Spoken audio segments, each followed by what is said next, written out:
Years ago when I was in second grade, I'm 22 now, my parents one morning finally felt confident in allowing me to stay home from school by myself and stay home without a babysitter until they came home. That morning my father gave me a house key, showed me the emergency numbers in the yellow book, and gave me instructions on what to do if stupid things happen like the house catching on fire. After school that day I came home, put the key in the door and walked into my house. I felt free, and I felt privileged that I was finally a big boy and that I could now be on my own at home. Needless to say, I kinda got caught up in the moment and ate tons of ice cream while watching Terminator on VHS, since my parents would never let us watch anything other than PG-13. Around 5 that day, I heard the doorbell ring. My dad told me to never answer the door by myself, even if they were home. I walked to our family room where I could get a good view of who was out there. Maybe my dad was just getting a package or something.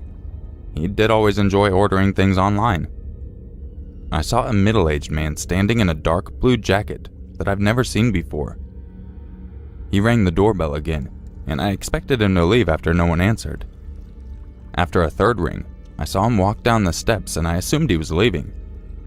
I went back to watching Terminator when I noticed something outside my kitchen window.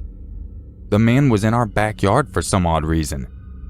I felt scared for my life since some stranger was on my property.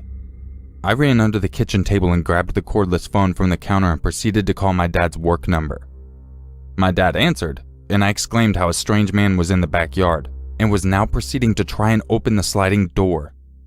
My dad told me to stay where I was and to call the neighbors. He would call 911. I told my dad I loved him, and he said he would call me immediately after he called 911. Before I could call my neighbor, the man was able to somehow open our family room window.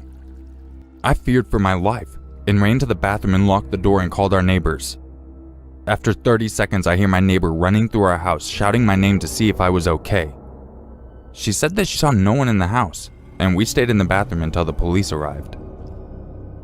The police conducted their investigation and told us that they found some fingerprints that matched a recently released convict who was previously in jail for breaking into homes.